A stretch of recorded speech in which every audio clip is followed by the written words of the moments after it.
রাজধানীতে মানুষ বাড়লেও বাড়ছে না গণপরিবহন, ভোগান্তির শিকার নগরবাসী। স্বল্প সংখ্যক মানুষ পাচ্ছেন বিআরটিসি বাসের সুবিধা। ভারতের পর এবার ভুটানে ব্যান্ডউইথ রপ্তানি করবে বাংলাদেশ। পাশাপাশি দেশের প্রত্যন্ত অঞ্চলেও ইন্টারনেট সেবা পৌঁছে দেওয়ার আহ্বান প্রযুক্তিবিদদের। দীর্ঘ 23 বছর অপেক্ষার পর শেষ হতে যাচ্ছে কক্সবাজারের মেরিন ড্রাইভের কাজ। আমূল পরিবর্তন ঘটবে পর্যটন শিল্পে, প্রত্যাশা সংশ্লিষ্টদের। এবং বেহাল দশায় বরিশাল বেসিক শিল্পনগরী, নানা প্রতিবন্ধকতায় বাধাগ্রস্ত শিল্পের প্রসার। সমস্যা সমাধানের আশ্বাস বেসিক কর্তৃপক্ষের।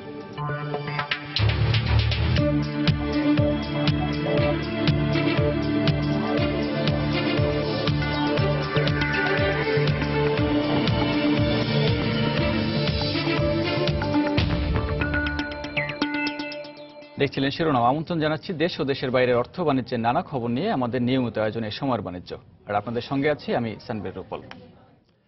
ঢাকায় প্রতিনিয়ত বসবাসকারীদের সংখ্যা বাড়লেও বাড়ছে না গণপরিবহনের সংখ্যা। তাই ঘন্টার পর ঘন্টা অপেক্ষা করেও অনেকেই বাসে উঠতে না পেরে সঠিক সময়ে পৌঁছতে পারেন না গন্তব্যে। এদিকে বিআরটিসি বাসের শতভাগ সুবিধা পান না নগরবাসী। নগর পরিকল্পনাবিদরা বলছেন, গণপরিবহন সংকটের সমাধান বেসরকারি পরিবহন মালিকদের পাশাপাশি কাজ করতে হবে বিআরটিসিকেও। বিস্তারিত জানাচ্ছেন শাফিন জাহিদ।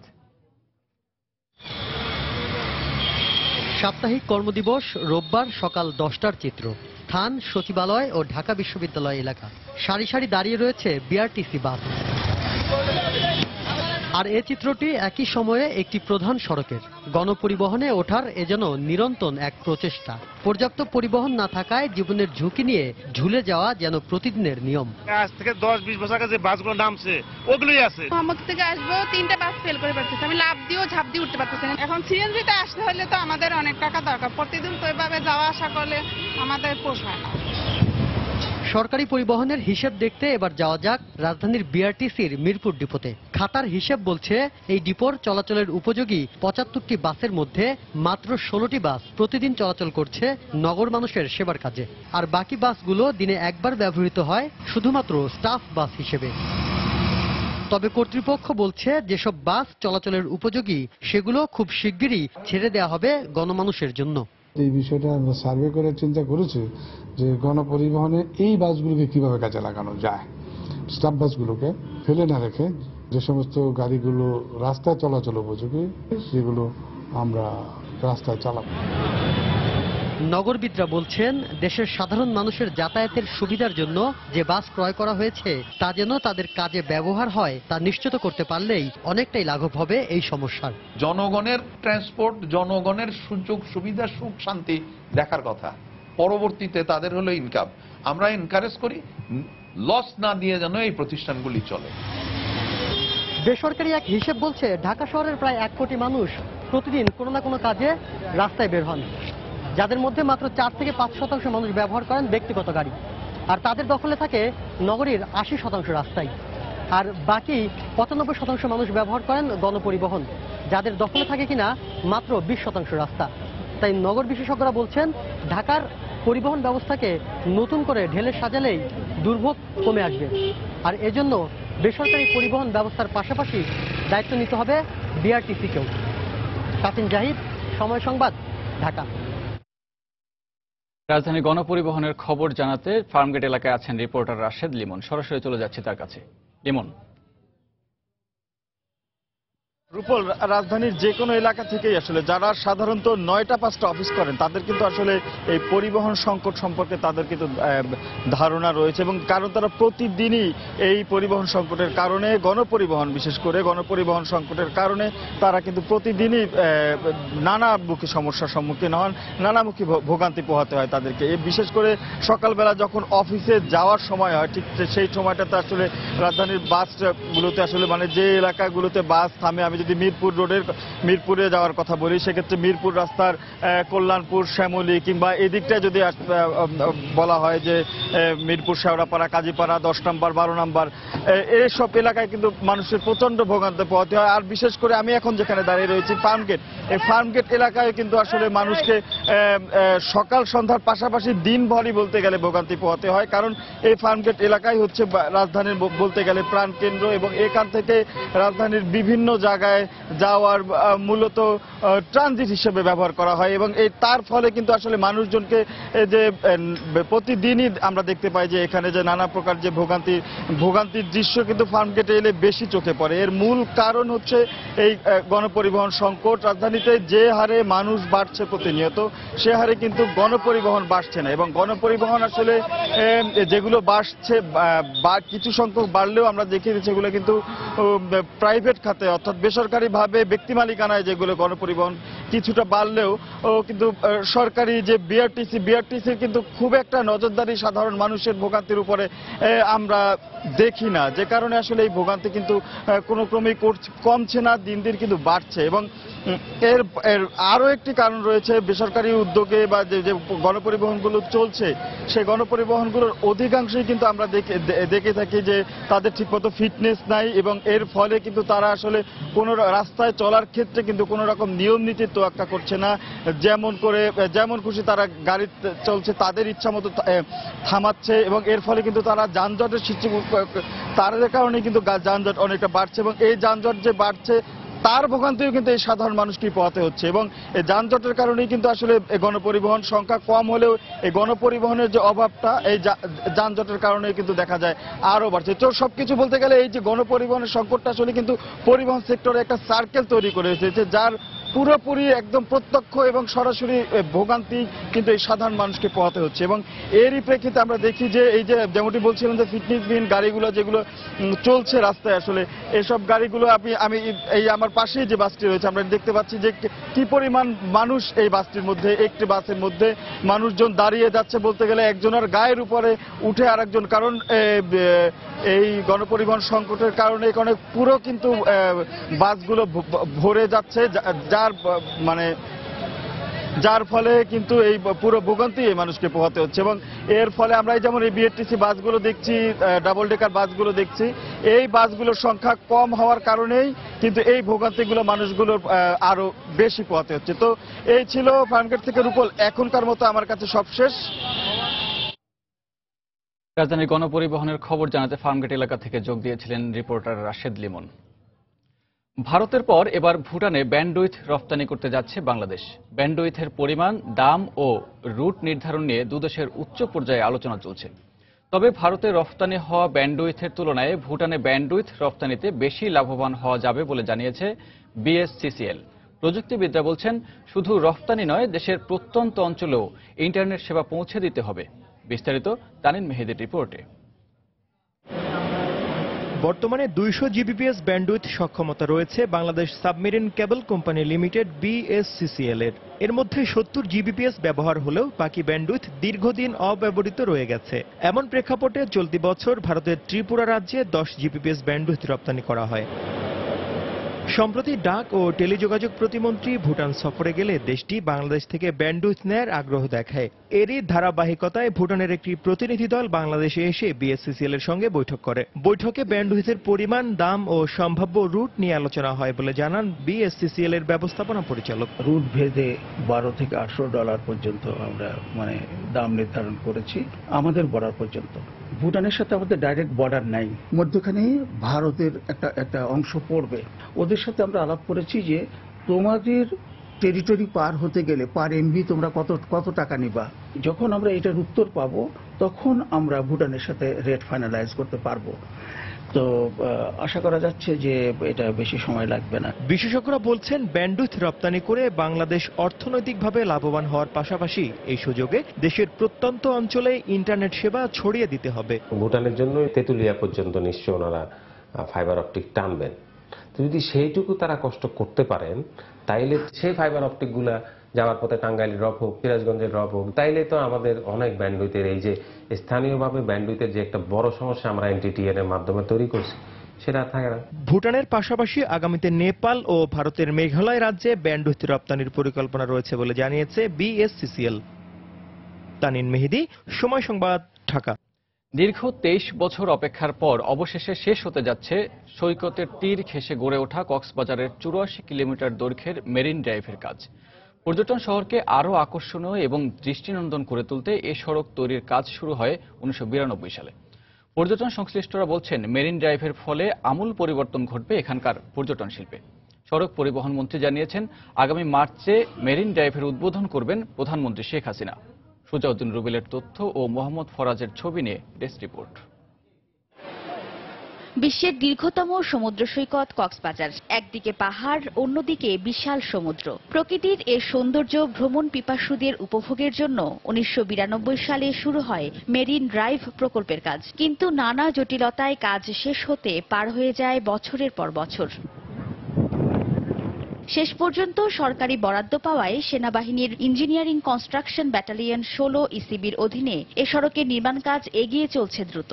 পর্যটন সংশ্লিষ্টরা বলছেন, এ সড়কের নির্মাণ কাজ শেষ হলে আমূল পরিবর্তন ঘটবে কক্সবাজারের পর্যটন শিল্পের। মেরিন ড্রাইভ সড়কটা হচ্ছে একদিকে পাহাড় এবং একদিকে সমুদ্র, সেটা কিন্তু আসলে একটা বিশ্বে রোল মডেল হিসেবে দাঁড়াবে। ডান দিকে সমুদ্র, বাম দিকে পাহাড়, এই যে অসাধারণ যে দৃশ্য, এটা দেখার জন্য যথেষ্ট পরিমাণ বিদেশি পর্যটকও কক্সবাজার আসার আগ্রহ প্রকাশ করবে। অনেক পর্যটন শিল্প প্রতিষ্ঠান গড়ে উঠবে, ব্যাপক কর্মসংস্থান হবে, এখান থেকে গভর্নমেন্টের রেভিনিউ জেনারেট হবে।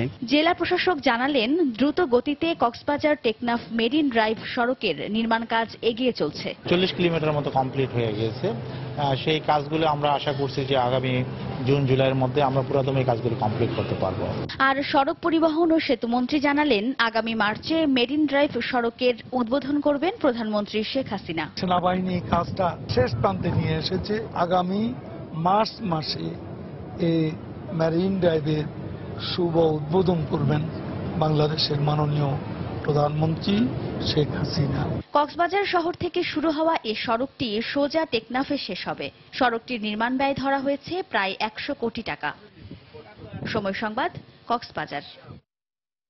বন্দরনগরী চট্টগ্রামে অগ্নি নির্বাপন কিংবা দুর্ঘটনা প্রতিরোধের ব্যবস্থা ছাড়াই গড়ে উঠছে শত শত বহুতল ভবন। আইন থাকা সত্ত্বেও ভবন তৈরির আগে ফায়ার সার্ভিস থেকে নেওয়া হচ্ছে না অনাপত্তিপত্র।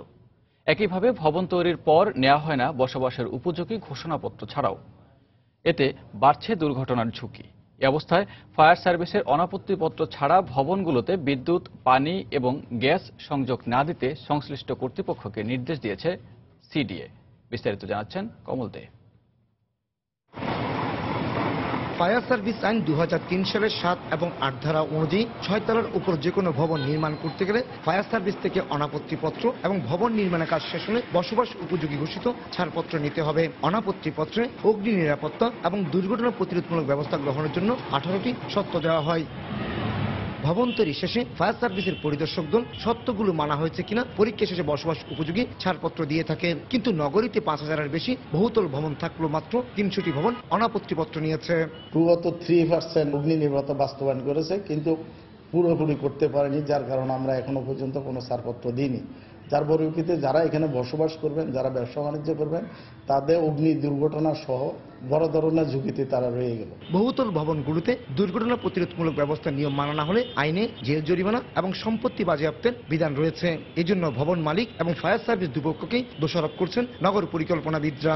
ফায়ার সার্ভিসের যে মনিটরিংটা থাকা দরকার ছিল, সেটা না থাকার কারণেই কিন্তু এই ভবন মালিকদের এই অবহেলা। এখন অনেক বহু হাই রাইজ বিল্ডিং হচ্ছে, কিন্তু সেগুলোতে পর্যাপ্ত অগ্নি নিরাপত্তা ব্যবস্থাটা নেই। এবং আমাদের ফায়ার সার্ভিসের যে ইকুইপমেন্টগুলো আছে, সেগুলো কিন্তু এই উচ্চ ভবনগুলোতে অগ্নি নির্বাপন করার মতো সক্ষমতা তাদের নেই। ভবন তৈরির ক্ষেত্রে আইন না মানার বিষয়টি স্বীকার করে সিডিএ কর্তৃপক্ষ বলছে, অগ্নি নিরাপত্তা নিশ্চিত করতে কর্ণফুলী গ্যাস সিস্টেম, ওয়াসা এবং বিদ্যুৎ উন্নয়ন বোর্ডকে নির্দেশনা দেওয়া হয়েছে। ভবনচারী যারা নেবে না, তারা যখন বিদ্যুতের গ্যাস পাবে না, পানি গ্যাস কানেকশন পাবে না বা ওয়াসার পাবে না, তাহলে তো এই বিল্ডিং কোনো কাজে আসবে না। সুতরাং মানুষ আর ডেভিয়েশন করবে না। আর যাতে ভবিষ্যতে না হয় সেটা জন্য আমরা কঠোর হচ্ছে। 60 লাখ লোকের চট্টগ্রামে 6 তলার উপরের ভবনের সংখ্যা প্রায় 5000। কমল দে, সময় সংবাদ, চট্টগ্রাম। সব ধরনের পেমেন্ট সেবায় ডিজিটাল ও স্মার্ট পদ্ধতির নতুন ব্যান্ড জিপি ওয়ালেট বা জিপে নিয়ে এলো গ্রামীণফোন। বিদ্যুৎ, গ্যাস ও পানির বিল পরিশোধ, ট্রেনের টিকিট কাটা, ব্যাংক অ্যাকাউন্ট অথবা মোবিক্যাশ আউটলেট থেকে মোবাইলের টাকা রিচার্জের মতো সব ধরনের সেবা পাওয়া যাবে এই জিপে সার্ভিস থেকে। গতকাল রাজধানীর একটি হোটেলে নতুন এ সেবার উদ্বোধন করা হয়। অনুষ্ঠানে জানানো হয়, জিপে ওয়ালেট সহজে ব্যবহারযোগ্য এবং যে কোনো জায়গা থেকে যে কেউ হ্যান্ডসেট ও মোবাইল ফোনের সংযোগের মাধ্যমে তাৎক্ষণিক এ সেবা পেতে পারেন। অ্যান্ড্রয়েড ব্যবহারকারীরা গুগল প্লে স্টোর থেকে অ্যাপ্লিকেশনটি ডাউনলোড করে নিতে পারবেন। অনুষ্ঠানে প্রতিষ্ঠানের মোবাইল ফিনান্সিয়াল সার্ভিসের প্রধান Erwan Gilbert, head of communication Nehal Ahmed এবং chief operator officer Mahmud Hossain উপস্থিত ছিলেন। গ্রামীণফোনের যে ওয়ালেটের সার্ভিসগুলো, আমাদের পার্টনার ব্যাংকের যে সার্ভিসগুলো আমরা দেই, সেই সার্ভিস। প্রধানমন্ত্রীর তথ্য ও যোগাযোগ প্রযুক্তি বিষয়ক উপদেষ্টা সজীব ওয়াজেদ জয় বলেছেন, পিছিয়ে পড়া জনগোষ্ঠীকে এগিয়ে নিতে কাজ করে যাচ্ছে বর্তমান সরকার। গতকাল প্রধানমন্ত্রীর কার্যালয়ে ভিডিও কনফারেন্সের মাধ্যমে সিরাজগঞ্জের রায়গঞ্জ উপজেলায় আইটি কাম কারিগর প্রশিক্ষণ ইনস্টিটিউশন উদ্বোধনী অনুষ্ঠানে এ মন্তব্য করেন। বর্তমান সরকার শিক্ষা ও প্রশিক্ষণে সবচেয়ে বেশি গুরুত্ব দিচ্ছে মন্তব্য করে জয় বলেন, পিছিয়ে পড়া জনগোষ্ঠীর উন্নয়ন হলে দেশে সামগ্রিক উন্নয়ন ঘটবে। অনুষ্ঠানে আইসিটি প্রতিমন্ত্রী জুনায়েদ আহমেদ পলক, ডাক ও টেলিযোগাযোগ প্রতিমন্ত্রী তারানা হালিম সহ প্রধানমন্ত্রীর কার্যালয়ের ঊর্ধ্বতন কর্মকর্তারা উপস্থিত ছিলেন।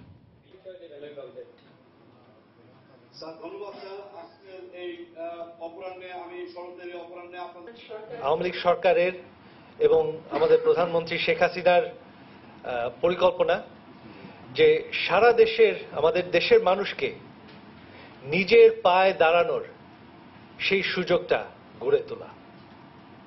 সেই কারণেই আমরা গুরুত্ব দিয়েছি শিক্ষার উপর এবং প্রশিক্ষণের উপর। বেহাল দশা বরিশাল বিসিকের। শিল্প উদ্যোক্তাদের অভিযোগ, ন্যূনতম সুযোগ সুবিধা পাচ্ছেন না তারা। রাস্তা একেবারেই চলাচলের অনুপযোগী, নেই ড্রেন ও পানির সুব্যবস্থাও, নিরাপত্তা ব্যবস্থাও নাজুক। এসব সমস্যার কারণে বাধাগ্রস্ত হচ্ছে শিল্পের প্রসার। সমস্যা সমাধানে ডিপিপি হাতে নেওয়া হয়েছে বলে জানান বিসিক কর্মকর্তারা। মাহমুদুন নবীর তোলা ছবিতে ফেরদৌস সোহাগের রিপোর্ট। 1960 সালে বরিশাল নগরীর কাউনিয়ায় 130 একর জমির উপর প্রতিষ্ঠিত হয় বিসিক শিল্পনগরী। এখানে প্লটের সংখ্যা 446টি। এখানে 100% রপ্তানিমুখী শিল্প প্রতিষ্ঠান সহ বিভিন্ন ধরনের ক্ষুদ্র মাঝারি শিল্প প্রতিষ্ঠান রয়েছে। কিন্তু এই বিসিক থেকে ন্যূনতম সুযোগ সুবিধা পাচ্ছেন না বলে অভিযোগ শিল্প মালিকদের। ড্রেন না থাকায় বর্ষায় রাস্তা এবং ফ্যাক্টরির পানি তলিয়ে যায়, লোডশেডিং হয় ঘন ঘন, ফলে উৎপাদন ব্যাহত হচ্ছে। এছাড়া বিশুদ্ধ পানির কোনো ব্যবস্থা নেই, বিসিকের একেবারেই অরক্ষিত। এছাড়া শিল্প পুলিশের কোনো ব্যবস্থা নেই। এছাড়া নানা কারণে বিসিকের শিল্প উদ্যোক্তারা ভুগছেন নিরাপত্তাহীনতায়। ব্যাংকের কোনো শাখা না থাকায় লেনদেনের ক্ষেত্রে শিল্প উদ্যোক্তারা ইনসিকিউর ফিল করেন। তাই আমরা গ্যাস সংযোগ সহ উল্লেখিত সমস্যার দ্রুত সমাধান চাই। এদিকে সমস্যার সমাধানে 56 কোটি টাকার ডিপিপি দেওয়া হয়েছে, আর এটা পাশ হলে বিসিকের চেহারা পাল্টে যাবে বলে দাবি বিসিক কর্মকর্তার। বরিশাল শিল্প নগরীর সমস্যা সমাধানের লক্ষ্যে আমরা সচেষ্ট আছি। ইতিমধ্যে ডিপিপি শিল্প মন্ত্রণালয় হয়ে পরিকল্পনা কমিশনে বিবেচনাধীন আছে। এটি অনুমোদন হলে শিল্প নগরীর আর কোনো সমস্যা থাকবে না। বরিশাল বিসিকে উৎপাদনরত শিল্প প্রতিষ্ঠানের সংখ্যা 72টি, বাস্তবায়নাধীন রয়েছে আরও 82টি। ফেরদৌস সোহাগ, সময় সংবাদ, বরিশাল। জলবায়ু পরিবর্তনের কারণে মৎস্য উৎপাদনের ক্ষেত্রগুলো সংকুচিত হলেও দিনাজপুরের নদীতে চীনা প্রযুক্তি ব্যবহার করে খাঁচায় মাছ চাষ প্রকল্প জনপ্রিয়তা পেয়েছে। রাবার ড্যামে এই প্রযুক্তি ব্যবহার করে মাছ চাষিরা সুফল পাচ্ছেন। জেলা মৎস্য বিভাগ বলছে, এই পদ্ধতিতে চাষ করলে বেকার সমস্যা সহ মাছের ঘাটতি পূরণ সম্ভব। গোলাম নবী দুলালের তথ্য ও মঞ্জিল আলম শিমুলের ছবি নিয়ে ডেস্ক রিপোর্ট। দিনাজপুর সদর উপজেলার আত্রাই নদীর মোহনপুর রাবার ড্যামকে ঘিরে গড়ে উঠেছে ইউনিয়ন পর্যায়ে মৎস্য চাষ প্রযুক্তি সেবা সম্প্রসারণ প্রকল্প। রাবার ড্যামের কারণে সারা বছর পানি প্রবাহ থাকায় খাঁচায় মাছ চাষ সহজে করা যায়। এই প্রকল্পের আওতায় প্রথম অবস্থায় 10টি খাঁচায় 70টি বক্স স্থাপন করা হয়েছে। প্রতিটি খাঁচায় রয়েছে মনোসেক্স তেলাপিয়া পোনা 6 থেকে 8,000, যা 3 মাসের মধ্যে বাজারজাত করা যায়। প্রতিটি খাঁচা থেকে লাভ আসবে 1 লাখ থেকে 1.25 লাখ টাকা। মাছ যে খাঁচায় হবে আমরা ধারণা করতে পারিনি, এখন দেখতেছি সুন্দর মাছ চাষ করতে পারছি। খাঁচা মাছ চাষ করার সিস্টেম আমাদেরকে উপজেলা থেকে শিখিয়েছে। আগে নদীতে মাছ মারতাম, পানি ছিল না, মাছ খুবই একটু কম টম পাইছিলাম। এখন এই ওভারড্রামটা তাতে এখন মনে করেন আমাদের খুব চলতেছে দিনকাল ভালো। পোনা এবং খাদ্যে 2 লক্ষ টাকার মতো খরচ। তাতে দেখা যাচ্ছে যে আমরা এই 20 জন যদি এই পনে 2 লক্ষ টাকার মতো বেনিফিট থাকতেছে। রাবার ড্যামের কারণে শুষ্ক মৌসুমে এলাকায় 10,000 হেক্টর জমি আবাদের পাশাপাশি এখন মৎস্য চাষ হচ্ছে। এতে মানুষের আর্থসামাজিক অবস্থার উন্নতি হচ্ছে।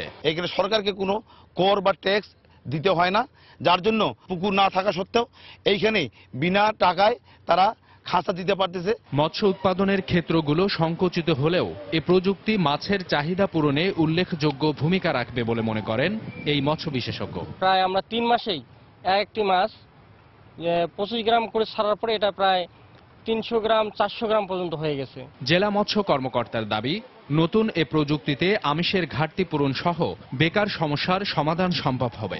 নদীর যে প্রবাহমান পানি, এই পানিটা ব্যবহার করে মাছের উৎপাদন বৃদ্ধি করা যাবে, পাশাপাশি কিছু বেকার যুব মহিলাদের আর্থসামাজিক অবস্থার উন্নয়ন সম্ভব। দিনাজপুরে বছরে মাছের চাহিদা 62,000 মেট্রিক টন আর উৎপাদন হচ্ছে 52,000 মেট্রিক টন।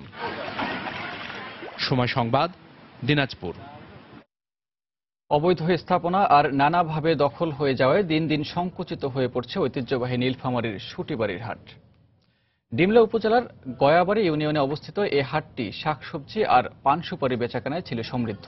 তবে কালের বিবর্তনে জায়গা বেদখল হয়ে যাওয়ায় উৎপাদিত পণ্য এখন বিক্রি করতে পারছেন না কৃষকরা, আর বেচাকেনা না থাকায় বিপাকে হাটের ইজারাদাররাও। তাই বেদখল হয়ে যাওয়ায় এসব জমি উদ্ধারে দাবি জানিয়েছেন ব্যবসায়ীরা। এদিকে এ অবস্থা উত্তরণের প্রয়োজনীয় উদ্যোগ নেওয়া হবে বলে জানিয়েছেন উপজেলা নির্বাহী কর্মকর্তা।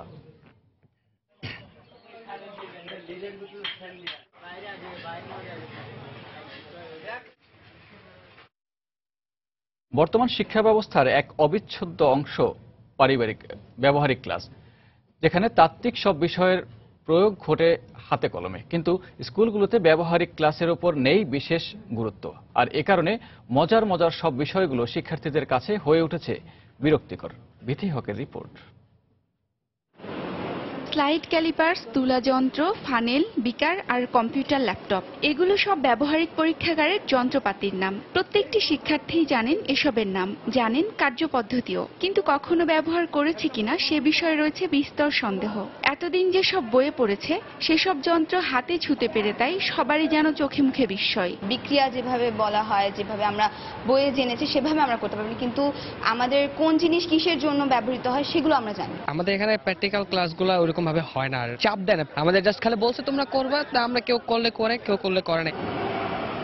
স্কুল কর্তৃপক্ষ জানালেন, প্রয়োজনের তুলনায় অপ্রতুল সরঞ্জাম আর উপযুক্ত প্রশিক্ষণের অভাবে ব্যবহারিক ক্লাস ঠিকমতো নেওয়া সম্ভব হচ্ছে না। তবে ডিজিটাল ল্যাবের ক্লাসগুলো সে তুলনায় বেশি করা হয়। আইসিটির ক্লাসগুলোতে ওরা স্টুডেন্ট অনুযায়ী আমাদের কম্পিউটার সংখ্যা কম। আমাদের আন্তরিকতার অভাব নেই, আমাদের টিচাররা যথেষ্ট সচেষ্ট, যা কিছু দরকার আমরা দিতে প্রস্তুত। ল্যাবরেটরিতে প্রয়োজনীয় আমাদের যন্ত্রপাতি রয়েছে। এবার যে বরাদ্দ পেয়েছে, এই বরাদ্দটা আমরা ব্যবহার করলে আর কোনো ঘাটতি থাকবে না। তথ্য প্রযুক্তি মন্ত্রণালয় থেকে জানালেন, সীমাবদ্ধতার কথা মেনে নিয়েই তারা এখনো সব রকমের প্রচেষ্টা চালিয়ে যাচ্ছেন শিক্ষার্থীদের প্রযুক্তিগত জ্ঞান বাড়াতে। সে উদ্দেশ্যে ইতোমধ্যে প্রতিষ্ঠা করা হয়েছে আধুনিক প্রযুক্তির আইসিটি ল্যাব। বায়োলজি ল্যাব বা ফিজিক্স ল্যাব, কেমিস্ট্রি ল্যাব, সেই জায়গাগুলোতে কিন্তু আমরা নজর দিচ্ছি। সায়েন্স, টেকনোলজি, এই দুইটা দিয়েই তো পুরো বিশ্ব এখন এগিয়ে যাচ্ছে। সরকারি পৃষ্ঠপোষকতা, স্কুল কর্তৃপক্ষের সঠিক নজরদারি এবং শিক্ষার্থীদের নিয়মিত ব্যবহারিক ক্লাস করার সুযোগ প্রদান করা, এই তিনের সমন্বয়ই পারে আমাদের আগামী দিনের শিক্ষা ব্যবস্থাকে বহুদূর এগিয়ে নিয়ে যেতে। বিথি হক, সময় সংবাদ, ঢাকা। দর্শক, এবার জানিয়ে দেব শেয়ার বাজারের লেনদেনের খবর। শেয়ার বাজারের লেনদেন পরিস্থিতি জানতে সরাসরি চলে যাচ্ছি ঢাকা স্টক এক্সচেঞ্জের ওয়েবসাইটে।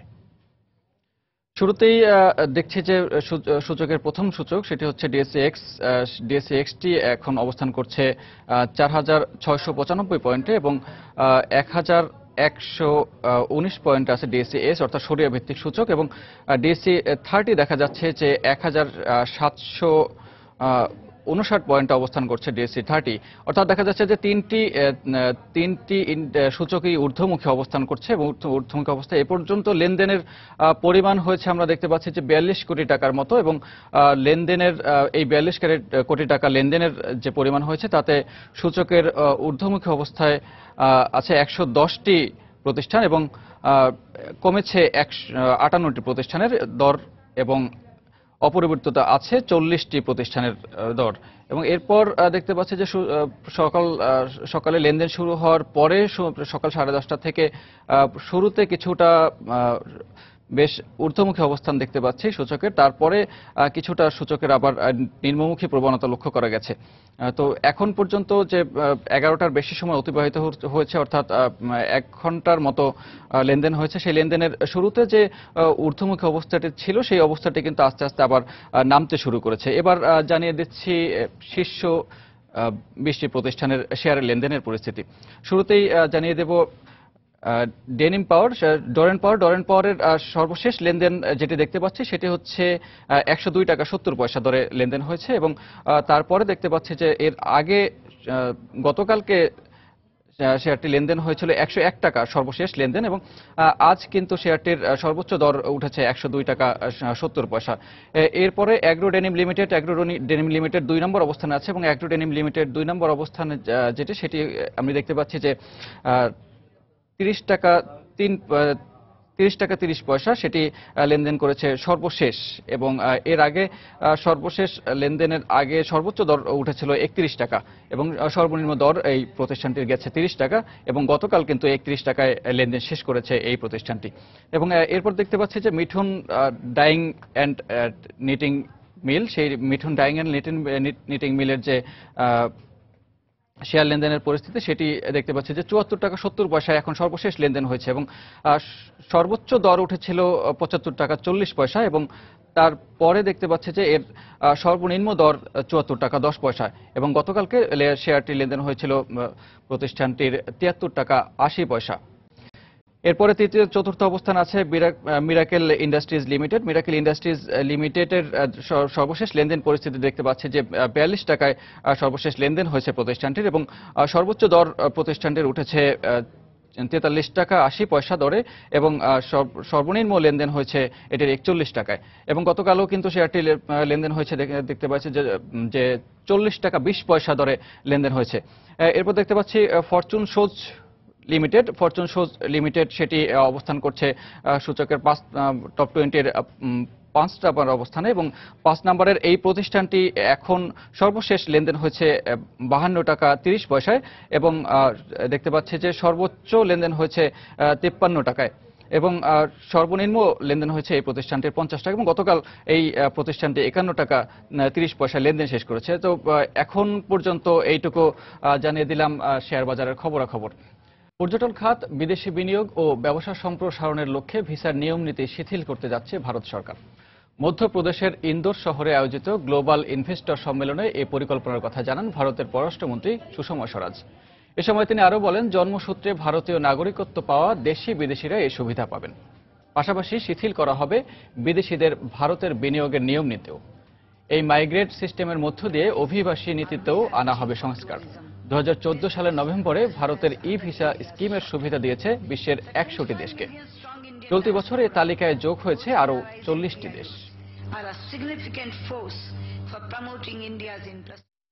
জ্বালানি বাজারে স্থিতিশীলতা আনতে ওপেক বহির্ভূত দেশগুলোর সহযোগিতা চায় সৌদি সরকার। এ লক্ষ্যে গলফভুক্ত দেশগুলোর জ্বালানি বিষয়ক বৈঠকে রাশিয়ার জ্বালানি মন্ত্রী অ্যালেক্সান্ডার নোভাককে আমন্ত্রণ জানিয়েছে সৌদির জ্বালানি প্রতিমন্ত্রী খালিদ আল ফালিহ। গালফ কোঅপারেশন কাউন্সিলের শুরুর সেশনে এ বিষয়ে তিনি আরও বলেন, জ্বালানি উত্তোলন এবং রফতানিতে শীর্ষ দেশগুলোর একটি রাশিয়া। জ্বালানির বাজারে স্থিতিশীলতার ব্যাপারে রাশিয়ার গুরুত্বপূর্ণ ভূমিকা রয়েছে। তিনি জানান, বৈঠকে যোগ দেওয়ার বিষয়ে সম্মতি জানিয়েছে রুশ জ্বালানি মন্ত্রী।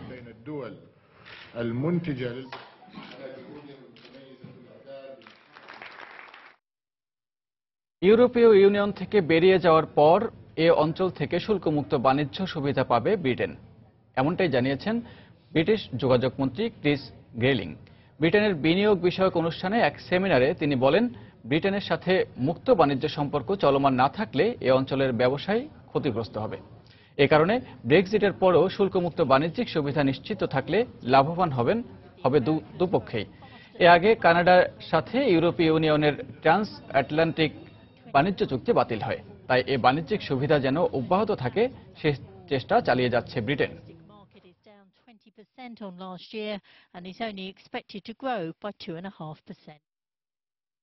আফগানিস্তানের আফিম উৎপাদন 43% বেড়ে গেছে বলে জানিয়েছে জাতিসংঘের মাদক ও অপরাধ বিষয়ক সংস্থা ইউএনডিসি।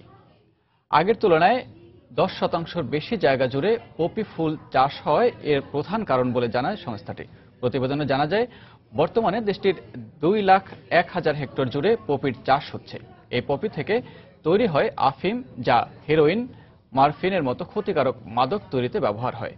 আফগানিস্তানের আইনে পপি চাষ দণ্ডনীয় অপরাধ হলেও আজও দেশটির প্রধান অর্থকরী ফসল পপি।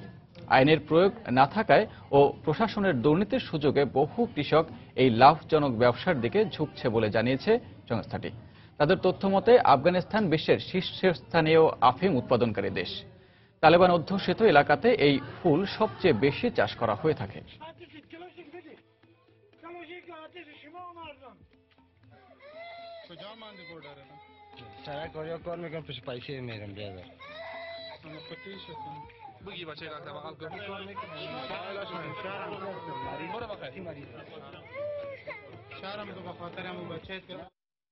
দর্শক, আবারও জানিয়ে দেব শেয়ার বাজারের খবর এবং শেয়ার বাজারের লেনদেন পরিস্থিতি জানতে সরাসরি চলে যাচ্ছে ঢাকা স্টক এক্সচেঞ্জের ওয়েবসাইটে।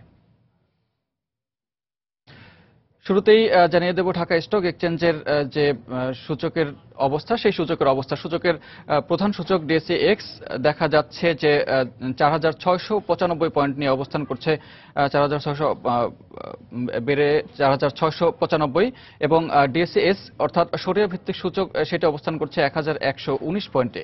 ডিএসই 30 অবস্থান করছে 1,759 পয়েন্টে, এবং দেখা যাচ্ছে যে তিনটি সূচকই কিন্তু ঊর্ধ্বমুখী অবস্থানে আছে এবং এখনো পর্যন্ত শেয়ারের লেনদেন হচ্ছে 42 কোটি টাকার মতো। এবং এই 42 কোটি টাকার শেয়ার লেনদেনের যে কতগুলো প্রতিষ্ঠান অংশ নিয়েছে তাতে দেখা যাচ্ছে যে 110টি প্রতিষ্ঠানের দাম বেড়েছে এবং দাম কমেছে 58টি প্রতিষ্ঠানের, এবং 40টি প্রতিষ্ঠানের দাম অপরিবর্তিত আছে। এবং একটু আগেই যেমনটি জানিয়েছিলাম যে শুরুর দিকে লেনদেনের বেশ খানিকটা ঊর্ধ্বগতি দেখা গেলেও এখন কিন্তু লেনদেন কিছুটা আস্তে আস্তে কমতে শুরু করেছে এবং সূচকেরও কিন্তু দর সূচক কিন্তু কমতে শুরু করেছে। সেরকমটি এই চিত্রটিতেও দেখা যাচ্ছে। শুরুতে 10:30টার দিকে যে ঊর্ধ্বমুখী অবস্থাটা সেটি 15 মিনিটের মতো দেখা যাচ্ছে যে 15 মিনিটের মতো সেটি ঊর্ধ্বমুখী অবস্থান করেছে এবং তারপর আস্তে আস্তে নামতে শুরু করছে এবং সেই ধারাবাহিক পতন কিন্তু এখন দেখতে পাচ্ছি 1 ঘন্টা অতিবাহিত হওয়ার পরপরই।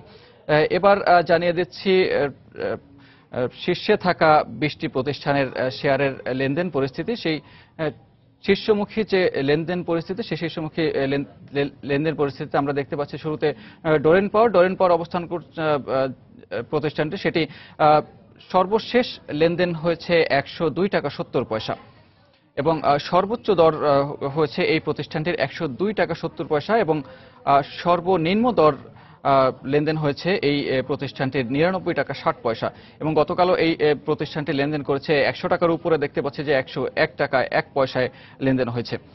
এরপরের শীর্ষ প্রতিষ্ঠানের 2 নম্বর অবস্থানে আছে দেখা যাচ্ছে যে অ্যাগ্রন ডেনিমের লেনদেন আমরা দেখতে পাচ্ছি যে 30 টাকা 3 পয়সায় সর্বশেষ লেনদেন হয়েছে এবং এই প্রতিষ্ঠানটির সর্বোচ্চ লেনদেন হয়েছে 31 টাকা এবং গতকাল এই প্রতিষ্ঠানটি 31 টাকায় লেনদেন শেষ করেছিল।